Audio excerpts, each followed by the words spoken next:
पाकिस्तानात निवडणुकीनंतर वातावरण चांगलंच तापलंय। निवडणुकीचे निकाल आलेत। इम्रान खान यांच्या पीटीआय समर्थकांना चांगलं यश मिळालंय, पण त्यांना बहुमताचा आकडा गाठता आला नाही। त्यामुळे स्पष्ट बहुमत नसल्याने पाकिस्तानात मोठा पेच निर्माण झालाय।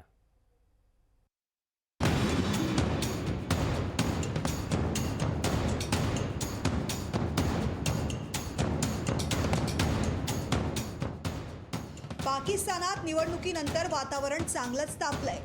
निवडणुकीचे निकाल आलेत। इम्रान खान यांच्या पीटीआय समर्थकांना चांगलं यश मिळालंय, पण त्यांना बहुमताचा आकडा गाठता आला नाहीये। लष्कराचा पाठिंबा असलेल्या नवाज शरीफ यांच्या PMLN पक्षाला दुसऱ्या नंबरची मतं मिळाली आहेत, तर बिलावल भुट्टो यांच्या PPPला तिसऱ्या स्थानावर समाधान मानावं लागलंय। आकड्यांचा खेळ पाहिला तर अल जजीराच्या रिपोर्टनुसार पीटीआय समर्थक 97 जागा, PMLN 76 जागा, PPP 54 जागा, तर इतरांना 33 जागा। एकूण 265 पैकी 264 जागा। अजून एका जागेचा निकाल आला नाहीये, त्याने फारसा फरकही पडणार नाही, पण कुठल्याच पक्षाला स्पष्ट बहुमत नसल्यानं पाकिस्तानात मोठा पेच निर्माण झालाय। नवाज शरीफ आणि बिलावल भुट्टो युती करणार असल्याच्या चर्चा जोरदार रंगल्यात। या संदर्भात दोन्ही पक्षात चर्चा सुरू असल्याचंही सूत्रांकडून कळतंय। निकाल येण्यापूर्वीच नवाज शरीफ यांनी विजयी भाषण दिल्यानं इम्रान खान समर्थक चांगलेच खवळले। सत्ताधारी नवाज शरीफ यांनी मतांशी फेरफार केल्याचा आरोप पीटीआयनं केलाय।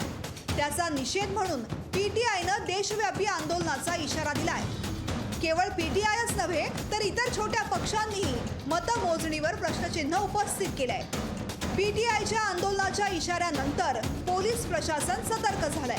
पोलिसांनी बेकायदेशीर जमावबंदीवर निर्बंध आणलेत। निदर्शनं केल्यास पोलिसांनी कठोर कारवाईचे संकेत दिलेत।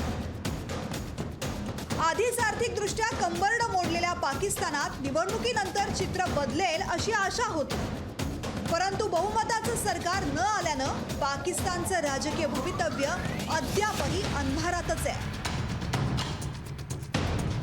ब्युरो रिपोर्ट, लोकशाही मराठी।